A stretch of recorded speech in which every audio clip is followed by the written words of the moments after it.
말씀입니다. 제가 하나님의 말씀을 받들어 읽겠습니다. 하나님이 이 모든 말씀으로 말씀하여 이르시되 나는 너를 애굽 땅 종되었던 집에서 인도하여 낸 네 하나님 여호와니라. 너는 나 외에는 다른 신들을 내게 두지 말라. 너를 위하여 새긴 우상을 만들지 말고 또 위로 하늘에 있는 것이나 아래로 땅에 있는 것이나 땅 아래 물속에 있는 것에 어떤 형상도 만들지 말며 그것들에게 절하지 말며 그것들을 섬기지 말라. 나 내 하나님 여호와는 질투하는 하나님인즉 나를 미워하는 자의 죄를 갚되 아버지로부터 아들에게로 3, 4대까지 이르게 하거니와 나를 사랑하고 내 계명을 지키는 자에게는 1000대까지 은혜를 베푸느니라. 너는 내 하나님 여호와의 이름을 망령되게 부르지 말라. 여호와는 그의 이름을 망령되게 부르는 자를 죄 없다 하지 아니하리라. 아멘. 이는 살아계신 하나님의 말씀입니다. 오늘도 우리에게 말씀하시는 하나님께 감사합니다. 살아계신 하나님께서는 예수 그리스도 안에서 오직 은혜로 죄인들을 의롭다고 여겨주십니다. 선고해 주십니다. 성령님으로 말미암아 죄인들을 거룩하게 하십니다. 그리고 나서 하나님은 예수 그리스도의 피로 우리를 구원하셔서 교회 공동체로 모이게 하십니다. 모든 성도가 연합하여 모인 교회는 이 땅에서나 하늘에서나 하나님을 예배합니다. 교회는 예배 공동체입니다. 그래서 오늘 우리는 하나님의 말씀을 통해 하나님을 위한 예배가 무엇인지를 배우기를 원하고 또 그 말씀을 우리가 깨달아서 실천하여 하나님을 위한 예배를 하나님께 드리기를 소원합니다. 먼저 한 가지 질문을 드리고자 합니다. 우리가 존재하는 이유는 무엇입니까? 사람이 살아가는 이유와 목적은 무엇입니까? 이것은 인간이 수천 년 동안이나 답해보려고 시도하고 있는 가장 중요한 질문 가운데 하나입니다. 그런데 이 가장 중요한 이 질문의 답을 얻기 위해서는 먼저 하나님과 바른 관계를 회복해야만 합니다. 웨스트민스터 대교리 문답은 사람의 제일 되는 최고 목적은 무엇입니까? 라고 질문합니다. 그리고 그 질문에 대한 답을 이렇게 합니다. 사람의 제일 되는 최고 목적은 하나님을 영화롭게 하고 영원토록 하나님을 온전히 즐거워하는 것입니다. 이것이 사람의 최고의 목적입니다. 요컨대 우리는 왜 존재하는가? 하나님께 영광을 돌리기 위해 존재합니다. 그리고 하나님을 영원히 즐거워하기 위해 존재합니다. 그래서 우리는 예배 가운데 기도와 찬양을 통해 하나님께 영광을 돌립니다. 또한 하나님께서는 예배 가운데 말씀과 성례를 통해서 우리에게 말씀하심으로써 우리는 은혜를 받고 하나님을 즐거워합니다.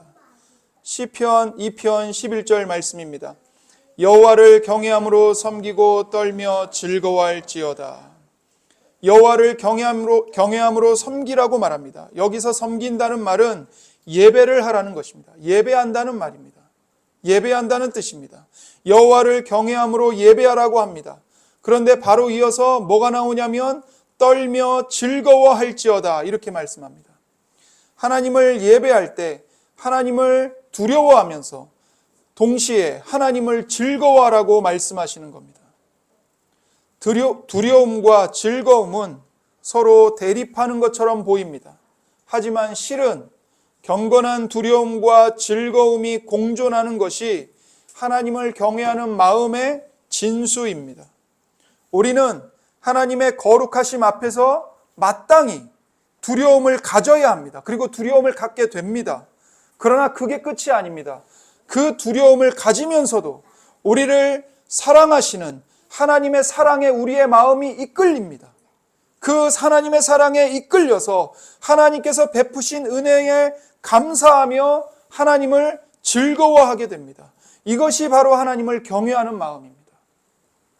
다시 말해 성도는 말씀하시는 하나님에 대한 경외와 하나님의 은혜에 이끌리는 사랑으로 하나님을 예배합니다. 그래서 시편 기자가 여호와를 경외함으로 섬기고 예배하고 떨며 즐거워할지어다라고 말하는 것입니다.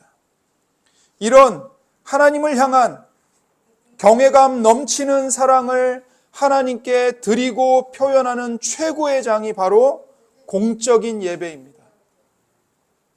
즉 주일에 모든 성도가, 교회 공동체가 한자리에 모여서 하나님을, 삼위일체 하나님을 예배하는 것이 하나님을 영화롭게 하고 하나님을 즐거워하는 최고의 표현인 것이고 축복의 현장인 것이죠.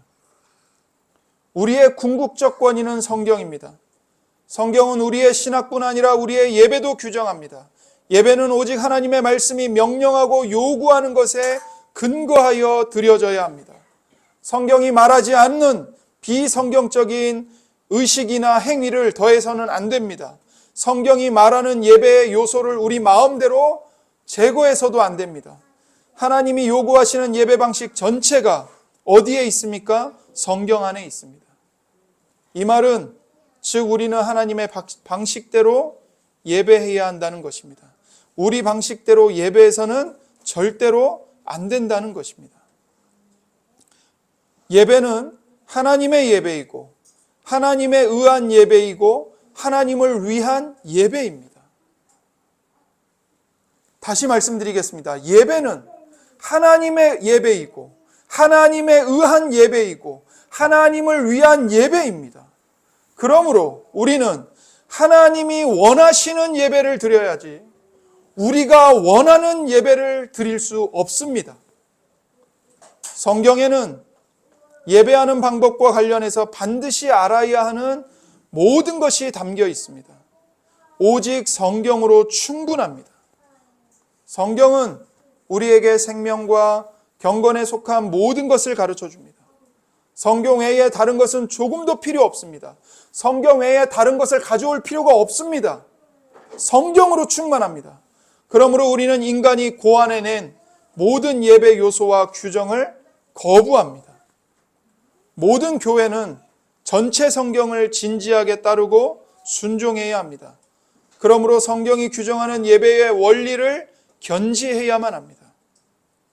먼저 구약 성경은 우리가 지켜야 할 예배의 규정, 그 원리가 무엇인지를 우리에게 가르칩니다.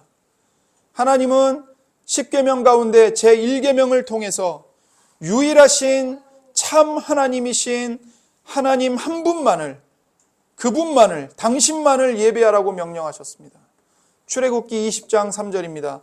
너는 나 외에는 다른 신들을 내게 두지 말라. 너는 나 외에는 다른 신들을 하나님 앞에, 너의 앞에 두지 말라는 것입니다. 제2계명은 잘못된 예배 방식, 유일한 참 하나님이 금하신 예배 방식이 무엇인지를 말해줍니다. 그리고 그런 잘못된 방식으로 하나님을 예배하지 말라고 말씀하십니다. 출애굽기 20장 4절에서 6절입니다. 너를 위하여 새긴 우상을 만들지 말고 또 위로 하늘에 있는 것이나 아래로 땅에 있는 것이나 땅 아래 물속에 있는 것에 어떤 형상도 만들지 말며 그것들에게 절하지 말며 그것들을 섬기지 말라. 나 내 하나님 여호와는 질투하는 하나님인즉 나를 미워하는 자의 죄를 갚되 아버지로부터 아들에게로 3, 4대까지 이르게 하거니와 나를 사랑하고 내 계명을 지키는 자에게는 1000대까지 은혜를 베푸느니라. 아멘. 하나님께서 이 두 번째 계명을 통해 요구하시는 것이 무엇입니까? 하나님을 그 어떤 형상으로도 표현하지 말라는 것입니다. 그걸 요구하십니다. 4절에 너를 위하여 새긴 우상을 만들지 말라는 겁니다. 그림이나 조각이나 그 어떤 것으로도 하나님의 모습을 표현하지 말라는 것입니다. 그뿐만이 아닙니다.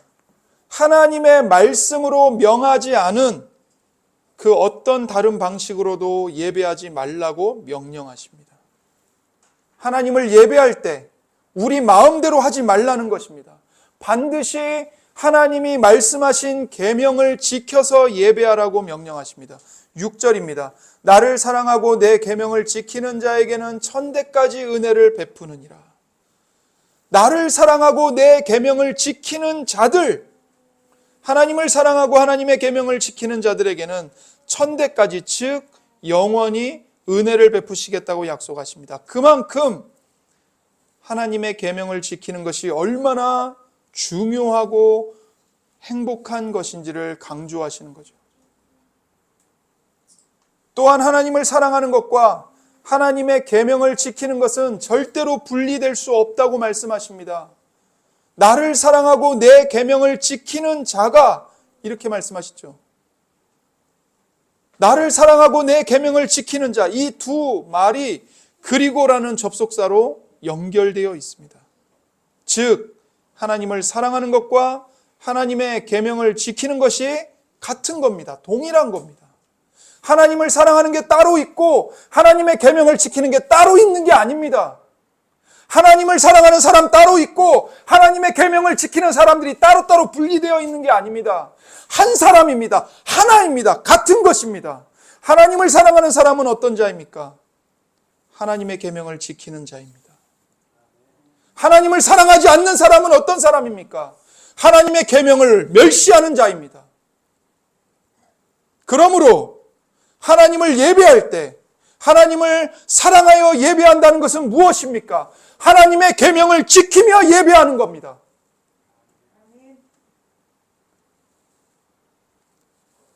이 계명이 강조하는 것은 하나님을 눈에 보이는 형상화로 만들지 말라는 겁니다. 하나님이 어떤 분이신지를 너희 마음대로 생각하지 말아라, 이겁니다. 눈에 보이는 조각상을 만들지 않는다고 해서 되는 것이 아닙니다. 내 안에 있는 내가 내 마음대로 상상해낸 하나님, 하나님은 이런 분일 거야, 하나님은 이런 걸 좋아할 거야, 하나님은 이렇게 할 거야, 그 모든 것을 만들지 말라는 것이죠. 교회를 병들게 하는 기복신앙, 번영신학, 승리주의, 실용주의 등은 모두 다 하나님을 우상으로 만드는 것이고 이 계명을 범하는 겁니다. 출애굽기 20장 5절입니다. 그것들에게 절하지 말며 그것들을 섬기지 말라. 나 내 하나님 여호와는 질투하는 하나님인즉 나를 미워하는 자의 죄를 갚되 아버지로부터 아들에게로 3, 4대까지 이르게 하거니와. 하나님께서 엄하게 경고하고 계십니다.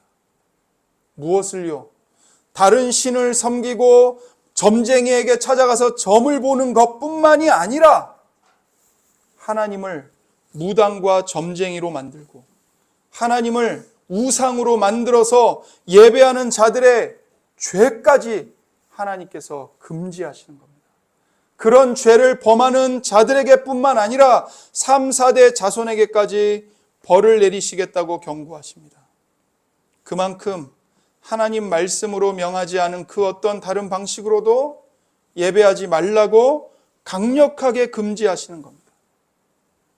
오직 하나님이 말씀하시는 것을 따라 하나님을 예배하라고 명령하십니다. 레위기도 예배는 규례대로, 다시 말해 하나님의 법대로 드려야 한다고 누누이 말하고 있습니다. 레위기 9장 16절입니다. 또 번제물을 드리되 규례대로 드리고. 어떻게 드리라고요? 규례대로. 하나님이 명령하신 법대로 드리라는 겁니다. 십계명이 선포된 직후에 이 문제를 하나님이 다시 말씀하십니다. 출애굽기 20장 25절입니다.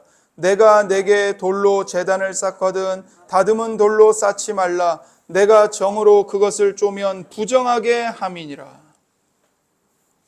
하나님께 제물을 태워드릴 때 제단을 돌로 쌓거든요. 그런데 그 제단을 쌓는 돌을 너희 마음대로 깎지 말라는 겁니다. 다듬지 말라는 겁니다. 손을 대지 말라는 겁니다. 만약 이스라엘 백성들 가운데 어떤 사람들이 제단을 더 아름답게 깎아서 만들면 하나님께 드리는 예배가 더 아름답지 않겠냐, 이렇게 생각하는 사람들이 있을 수 있겠죠. 그러나 하나님은 절대로 그렇게 하지 말라는 겁니다. 그 사람이 하나님께 드리는 예배를 더 아름답게 만들어야지, 선한 의도를 가지고 그렇게 한다 할지라도 그것은 하나님 앞에서는 조금도 아름다운 것이 아니라는 겁니다. 오히려 부정한 것이랍니다. 그것을 내가 정으로 쪼면 부정하게 합니다. 네가 손을 대면, 네 마음대로 바꾸면 더러운 것이 된다 말씀하십니다. 하나님이 명한 예배를 사람이 바꾸려고 하고 개선하려는 순간 이게 더 좋지 않겠어? 이렇게 하면 사람들이 더 많이 올 것 같은데, 이렇게 하면 사람들이 더 좋아할 것 같은데, 이런 순서를 집어넣는 게 더 재밌지 않을까? 감동적이지 않을까?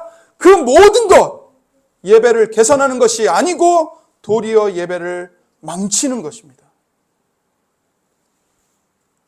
이 계명은 너의 하나님 여호와는 질투하는 하나님이라고 노골적으로 선언합니다.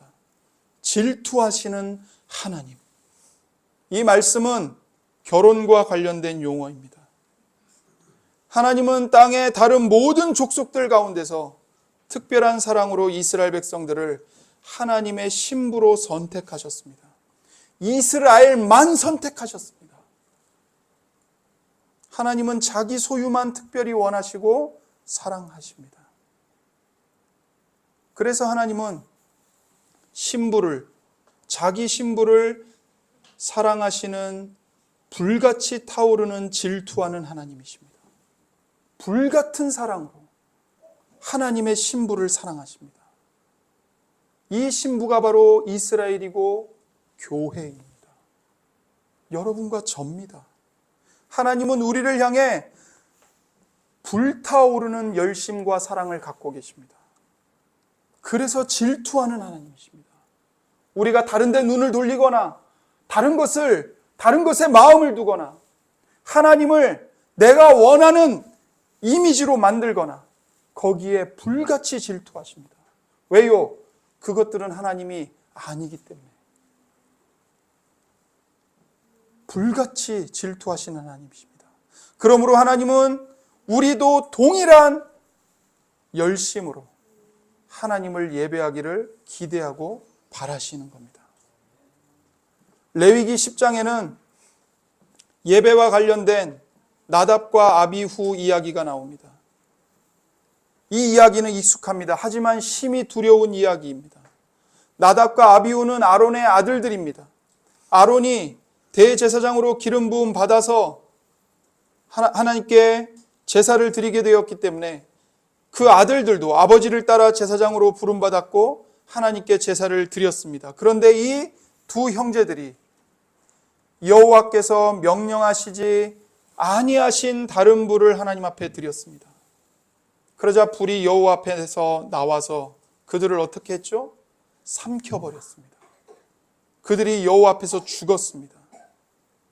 이 사건 이전에 아론이 하나님의 명령대로 제물을 드렸을 때는 어떤 일이 있었냐면 불이 여호와 앞에서 나와서 제단 위에 번제물과 기름을 불살랐습니다.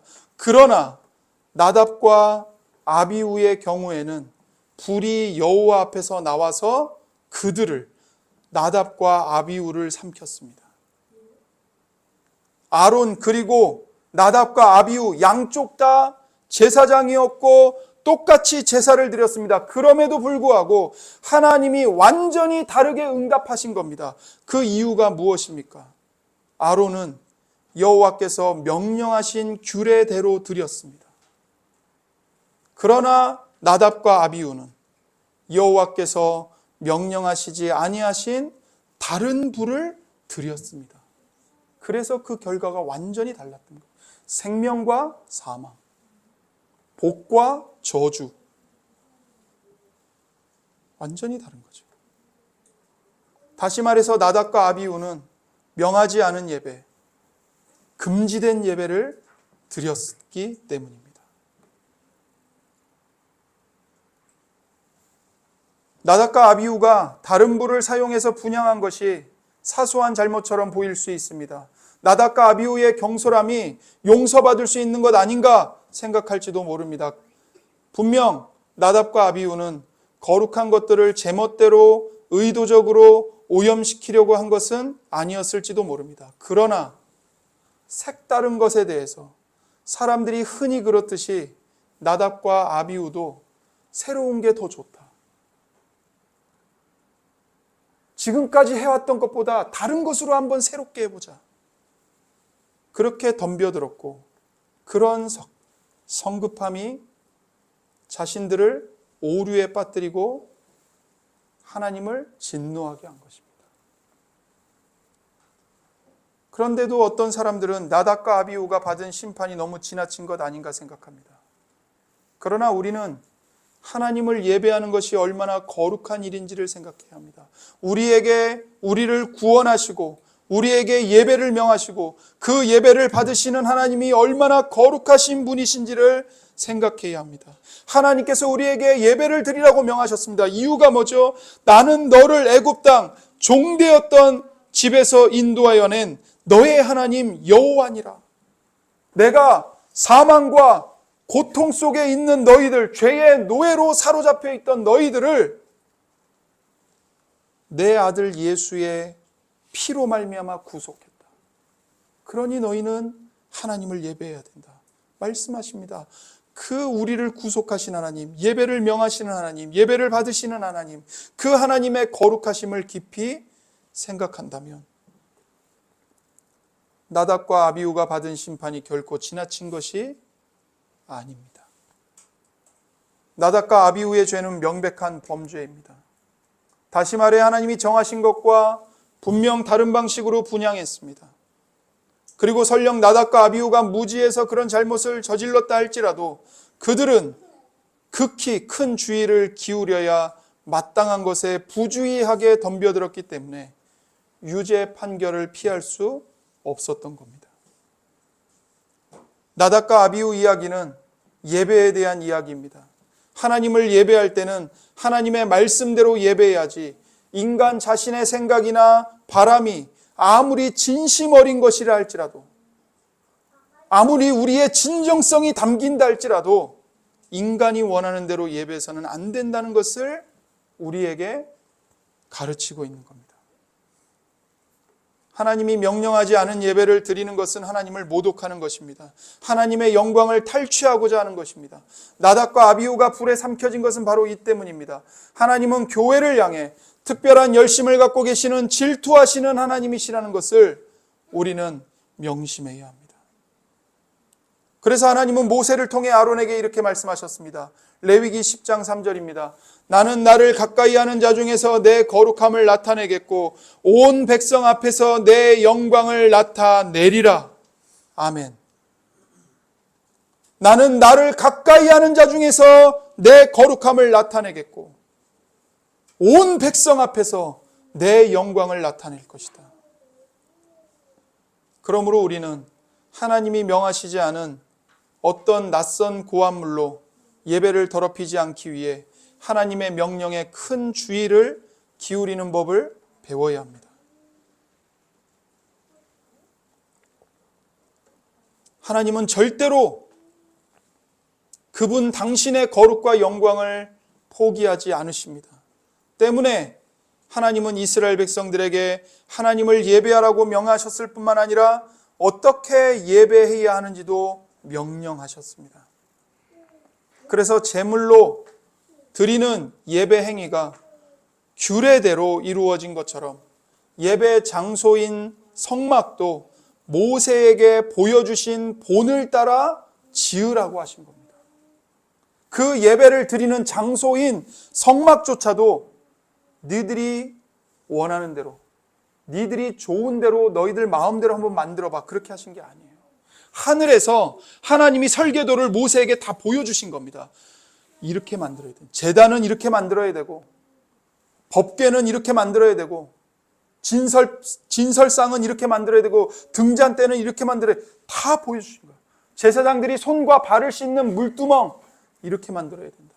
성막 모양 이렇게 만들어야 된다. 히브리서 8장 5절입니다. 그들이 섬기는 것은 하늘에 있는 것의 모형과 그림자라 모세가 장막을 지으려 할 때에 지시하심을 얻은 것 같으니 이르시되 삼가 모든 것을 산에서 내게 보이던 본을 따라 지으라 하셨느니라. 아멘. 이르시되 삼가 모든 것을 산에서 너에게 보이던 본을 따라 지으라 명하셨습니다. 하늘에 있는 것의 모형과 그림자를 보여주신 거죠. 이렇게 생각할지도 모릅니다. 그러나 그건 구약 성경의 가르침일 뿐이잖아. 그건 예수님이 오시기 전에 이스라엘에게만 해당되는 거잖아. 그러나 그렇지 않습니다. 신약 성경도 동일하게 예배의 규정을 가르칩니다. 예수님은 이렇게 말씀하셨습니다. 마태복음 28장 18절에서 20절입니다. 예수께서 나와 말씀하여 이르시되 하늘과 땅의 모든 권세를 내게 주셨으니 그러므로 너희는 가서 모든 민족을 제자로 삼아 아버지와 아들과 성령의 이름으로 세례를 베풀고 내가 너희에게 분부한 모든 것을 가르쳐 지키게 하라. 볼지어다 내가 세상 끝날까지 너희와 항상 함께 있으리라 하시니라. 아멘. 내가 너희에게 분부한 모든 것을 가르쳐 지키게 하라. 이 말씀은 예수님께서 교회에게 말씀하신 가장 큰 명령입니다. 교회는 예수님이 분부한 모든 것을 하나도 빠짐없이 가르쳐 지키게 해야 합니다. 이 준엄한 요구는 결국 예수님이 명하시지 않은 것은 어떤 것이라도 가르치지 말라는 준엄한 금지를 의미하는 것입니다. 이것은 예배에도 적용됩니다.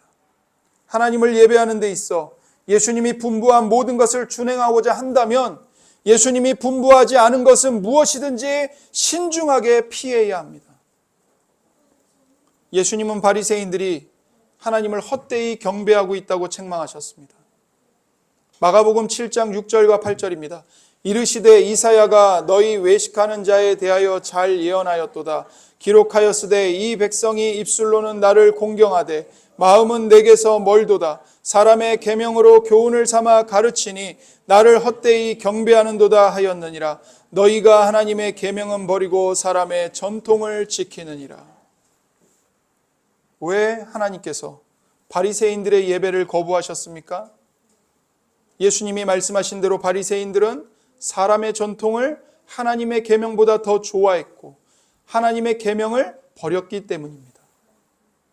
바리새인들은 하나님이 요구하신 대로 예배하지 않고 자신들이 원하는 대로 예배했기 때문에 이들의 예배는 헛일에 불과했습니다.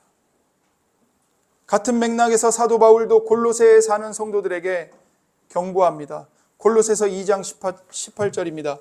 아무도 꾸며낸 겸손과 천사 숭배를 이유로 너희를 정죄하지 못하게 하라. 그가 그 본 것에 의지하여 그 육신의 생각을 따라 헛되이 과장하고. 여기서 바울은 사람들이 하나님이 명한 대로가 아니라 자기가 원하는 대로 꾸며내어서 겸손도 꾸며내고 천사 숭배도 꾸며내어서 자기들이 원하는 방식으로 예배드리고 있다고, 예배드리기를 원했다고 지적하고 있습니다. 그런데 사도 바울은 이렇게 성경대로 드려지지 않는 모든 예배는 자의적 숭배에 지나지 않는다고 말합니다. 골로새서 2장 23절입니다. 이런 것들은 자의적 숭배와 겸손과 몸을 괴롭게 하는 데는 지혜 있는 모양이나 오직 육체 따르는 것을 금하는 데는 조금도 유익이 없느니라. 보십시오. 자의적 숭배라고 말합니다. 스스로 만들어낸 예배, 자의적 예배라는 겁니다. 그래서 이것은 하나님의 명령 없이 하나님의 명령과 무관하게 제멋대로 정한 예배를 의미합니다. 자기 스스로 고안해낸 종교와 같은 겁니다. 기독교라는 이름은 붙어 있는데 그 알맹이와 실상은 기독교가 아닙니다. 예배라는 이름은 붙어 있는데 그 내용과 실상과 알맹이는 하나님이 기뻐 받으시는 예배가 아닌 겁니다. 자의적 예배는 앞에서 언급한 1계명과 2계명을 범하는 죄이고 하나님을 자기 마음대로 상상하고 만들어내는 죄입니다. 예수님이 우물가에 사마리아 여인을 만나셨죠? 거기서 뭐라고 말씀하셨냐면 너희는 알지 못하는 것을 예배하고 있다고 말씀하셨습니다. 너희는 알지 못하는 것을 예배하고 있다. 사람은 모두 다 거짓되지만 오직 예수님만 참되십니다. 바로 이 예수님이 예배에 대해서 이렇게 말씀하셨습니다. 요한복음 4장 24절입니다. 하나님은 영이시니 예배하는 자가 영과 진리로 예배할지니라. 아멘. 하나님은 영이시니 예배하는 자가 영과 진리로 예배할지니라. 사마리아 사람들도 자기가 원하는 대로 하나님을 예배했습니다. 그들이 원하는 대로 예배하는 한 그들에게 참된 예배란 영영 불가능합니다. 하나님이 받으시는 예배를 드리기 위해서는 하나님이 명하신 대로 예배해야 합니다. 아버지께 참되게 예배하는 자들은 영과 진리로 예배하는 자들입니다. 영과 진리로 예배한다는 것은 성령님 안에서 성경 말씀으로 하나님을 예배한다는 의미입니다. 하나님의 뜻이 아니라 자기 뜻대로 예배하는 것을 고집하는 자들은 결코 참된 예배자가 될 수 없습니다. 사도 바울은 로마서 1장 21절과 25절에서 인간이 고안해낸 거짓 예배를 한데 묶어서 정죄합니다.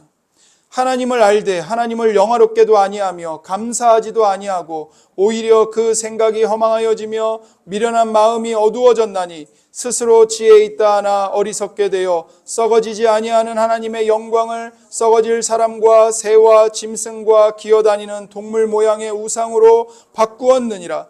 그러므로 하나님께서 그들을 마음의 정욕대로 더러움에 내버려 두사 그들의 몸을 서로 욕되게 하게 하셨으니 이는 그들이 하나님의 진리를 거짓 것으로 바꾸어 피조물을 조물주보다 더 경배하고 섬김이라. 주는 곧 영원히 찬송할 이시로다. 아멘. 바울은 말합니다. 사람들이 그 생각이 허망하여졌다고 말합니다. 이 말은 자신의 헛된 상상에 빠졌다는 겁니다. 사람들이 헛된 상상으로 좋은 예배 방법을 스스로 고안해냅니다. 이들은 하나님이 명하시는 대로 하지 않습니다. 자기 자신이 원하는 대로 하나님을 예배합니다. 그러나 그렇게 사람들이 자기가 원하는 대로 예배할 때 바울은 뭐라고 말합니까? 정작 이들은 창조주를 예배하는 것이 아니라 피조물을 예배하고 섬기는 것이다. 이렇게 말합니다. 따라서 그들은 핑계하지 못합니다. 우리는 하나님이 자기 말씀으로 명하신 방식 외에 어떤 다른 방식으로도 하나님을 예배해서는 안 된다는 원칙에서 이탈해서는 안 됩니다. 마지막으로 3계명은 우리가 하나님을 경외하는 마음과 믿음으로 예배를 드려야 한다고 명합니다. 출애굽기 20장 7절입니다. 너는 내 하나님 여호와의 이름을 망령되게 부르지 말라. 여호와는 그의 이름을 망령되게 부르는 자를 죄 없다 하지 아니하리라. 아멘. 우리 하나님 여호와의 이름을 망령되게 부르지 말라는 것입니다. 헛되게 부르지 말라는 것입니다. 거짓된 마음으로 예배하지 말라고 하십니다. 이것을 잘 보여주는 두 사람이 있습니다. 아담과 하와에게는 가인과 아벨이 있었죠. 두 아들이 있었습니다. 가인은 농사하는 자였고 동생 아벨은 양치는 자였습니다. 가인은 열심히 농사를 지어서 땅의 소산으로 제물을 삼아 하나님께 드렸고 아벨은 양의 첫 새끼와 그 기름을 하나님께 드렸습니다. 그런데 똑같이 예배를 드렸는데 하나님은 아벨의 제물은 받으셨지만 가인의 제물은 받지 않으셨습니다. 왜 그러셨을까요? 가인과 아벨 둘 다 예배의 제물을 드렸습니다. 그리고 둘 다 진심이었던 것 같습니다. 그러나 하나님은 가인의 제물은 받지 않고 아벨의 제물만 받으셨습니다. 왜냐하면 아벨은 믿음으로 예배를 드렸지만 가인은 하나님을 믿는 마음이 없이 드렸기 때문입니다. 히브리서 11장 4절입니다. 믿음으로 아벨은 가인보다 더 나은 제사를 하나님께 드림으로 의로운 자라 하시는 증거를 얻었으니 하나님이 그 예물에 대하여 증언하심이라. 그가 죽었으나 그 믿음으로써 지금도 말하느니라. 아멘. 여기서 우리가 명심해야 할 것이 있습니다. 정확한 예배 의식도 믿음이 없이는 아무것도 아니라는 사실입니다. 히브리서 11장 4절이 우리에게 가르쳐 주는 것처럼 아벨은 믿음으로 가인보다 더 나은 제사를 드렸고 하나님은 아벨의 제사를 받으심으로써 아벨이 의로운 자라는 것을 증언해 주셨습니다. 아벨의 믿음은 어떤 믿음일까요? 아벨은 믿음으로 이것을 깨달았습니다. 여호와 하나님이 아담과 하와를 대신해서 동물을 희생시키시고 그 동물의 가죽으로 아담과 하와를 옷 입혀 살려주신 것처럼 나를 대신해 죗값을 지불한 구속자의 희생을 통해서만 아벨 자신도 하나님께 받아들여질 수 있다는 것을 믿은 겁니다. 가인은요, 구속자를 믿지 않았습니다. 가인은 자기 노력과 자기 정성과 자기 의로 하나님 앞에 나아갔던 겁니다. 아벨은 나를 구속할, 내가 죄인입니다, 하나님. 나는 내 자신을 구원할 수 없습니다. 나에게는 구속자가 필요합니다. 그 구속자를 의존하는 믿음으로 하나님께 예배를 드렸기 때문에 하나님은 그 아벨의 믿음을 받으시고 응답하신 겁니다. 이 구속자가 누구십니까? 바로 우리 주님 예수 그리스도이십니다. 주는 그리스도시요 살아계신 하나님의 아들이시니이다. 그러므로 우리는 말씀이 규정하는 예배의 원리와 형식을 지킬 뿐만 아니라 우리의 대제사장이신 예수 그리스도를 전적으로 의존하는 믿음으로 하나님을 예배해야 합니다. 히브리서 4장 14절에서 16절입니다. 우리에게는 하늘로 올라가신 위대한 대제사장이 계십니다. 그분이 바로 하나님의 아들 예수님이십니다. 그러므로 우리가 고백하는 신앙을 굳게 지킵시다. 우리 대제사장은 우리의 연약함을 동정할 수 없는 분이 아니십니다. 오히려 그분은 모든 점에서 우리처럼 시험을 받았습니다. 그러나 죄는 없으셨습니다. 그러므로 우리는 불쌍히 여기심을 받고 때를 따라 도우시는 은혜를 받기 위하여 담대하게 하나님의 보좌로 가까이 나아갑시다. 아멘. 하늘로 올라가신 위대한 대제사장이신 하나님의 아들 예수께서 우리를 은혜의 보좌 앞으로 데리고 가십니다. 그래서 예배의 현장은 이 땅이면서 동시에 하늘입니다. 예배의 현장은 하나님의 보좌와 유일한 중보자 그리스도가 계시는 하나님의 하늘의 지성소라고 히브리서는 증거합니다. 사랑하는 성도 여러분, 우리가 이곳에 모여서 예배를 드리기 시작하죠. 그 예배의 순간 우리는 거룩하신 하나님의 존전 앞으로 들어갑니다.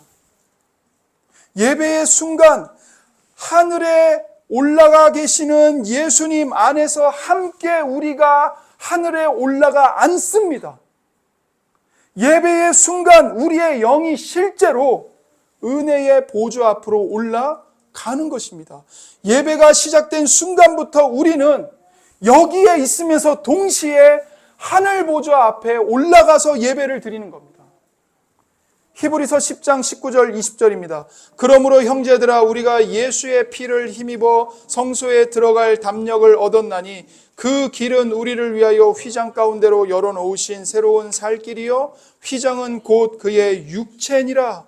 아멘. 이 성소가 어디에 있는 성소죠? 이 땅에 있는 성소가 아닙니다. 예수님이 올라가 계신 하늘의 지성소예요. 그런데 그 하늘의 지성소에 우리가 예수님의 피를 힘입어 예배 때마다 들어가는 겁니다.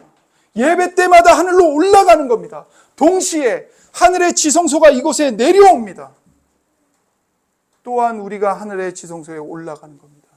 그래서 여러분, 우리가 매 주일 함께 공동체로 교회로 모여서 예배 드릴 때 우리에게 어떤 일이 일어나는가? 예수님의 승천과 강림이 우리에게 동시에 일어나는 겁니다. 하늘의 지성소가 예수님이 성육신하여 강림하신 것처럼 예배드리는 이 땅에서 예배드리는 우리에게 하늘의 지성소가 강림합니다. 임재합니다. 하나님이 내려오십니다. 동시에 예수님이 제자들이 보는 앞에서 그 몸이 하늘로 올라가신 것처럼 여기서 예배드리는 우리 모두가 예수님 안에서 예수님과 함께 하늘의 지성소로 승천하는 겁니다. 올라갑니다. 예수님의 강림과 예수님의 승천이 예수님께만 일어난 기적으로 끝나버리는 것이 아니고, 예수님은 우리의 머리시잖아요. 우리는 예수님의 몸이잖아요. 예수님과 우리가 믿음으로 하나로 연합해 있잖아요. 예수님께 일어난 강림과 승천이 우리에게도 동일하게 예배 때마다 재현되고 있는 겁니다. 얼마나 영광스럽습니까?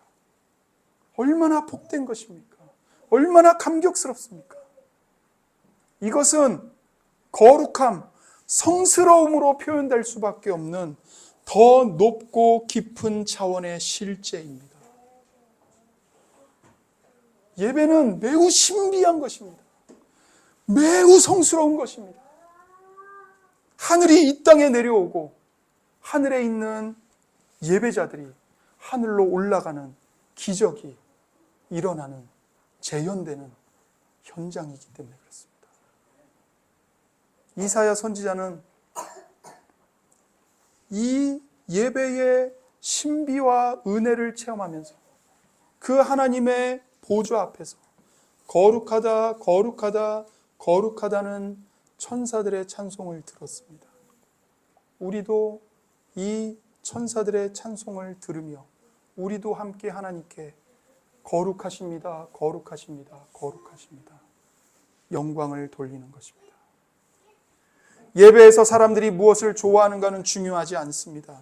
록밴드가 찬양 인도를 하고 설교자가 청중을 잘 웃기고 시대에 맞는 설교, 청중이 듣고 싶어하는 설교를 하고 간증을 감동적으로 하는 것이 중요한 것이 아닙니다. 진정 중요한 것은 그 교회의 예배가 실제로 성경적이냐 하는 것입니다. 순수한 복음이 설교되고 세례와 성찬이 합당하게 시행되고 이 모든 은혜의 방편을 통해 하나님께서 은혜를 베푸시고 그 은혜를 우리가 감사함으로 받고 찬송과 기도로 하나님께 영광을 돌리고 하나님을 즐거워하는 것, 이것이 성경적인 예배입니다. 하나님이 요시야 왕 때처럼 우리가 하나님의 말씀을 재발견하여 예배를 개혁하기를, 요시야 왕처럼 우리가 하나님 앞에서 애통할 수 있도록 우리에게 은혜를 베풀어 주시기를 소망하며 기도해야 합니다. 열왕기하 22장 13절입니다. 우리 조상들이 이 책의 말씀을 듣지 아니하며 이 책에 우리를 위하여 기록된 모든 것을 행하지 아니하였으므로 여호와께서 우리에게 내리신 진노가 크도다. 아멘입니다. 말씀을 맺겠습니다. 사람의 제일 되는 최고의 목적은 무엇입니까? 사람의 제일 되는 최고의 목적은 하나님을 영화롭게 하고 영원토록 하나님을 온전히 즐거워하는 것입니다. 그러므로 우리는 하나님께 영광을 돌리기 위해 존재합니다. 그리고 하나님을 영원히 기뻐하고 즐거워하기 위해서 존재합니다. 그래서 하나님은 예배 가운데 말씀과 성례를 통해 우리에게 말씀하심으로써 우리가 하나님을 즐거워하게 하십니다. 그리고 우리는 예배 가운데 기도와 찬양을 통해 감사함으로 하나님께 영광을 돌립니다. 하나님을 사랑하고 하나님의 계명 안에서 하나님을 예배하는 모든 성도들에게 하나님께서 한결같은 사랑을 베푸시겠다고 약속하셨습니다. 출애굽기 20장 6절입니다. 나를 사랑하고 내 계명을 지키는 자에게는 천대까지 은혜를 베푸느니라. 아멘.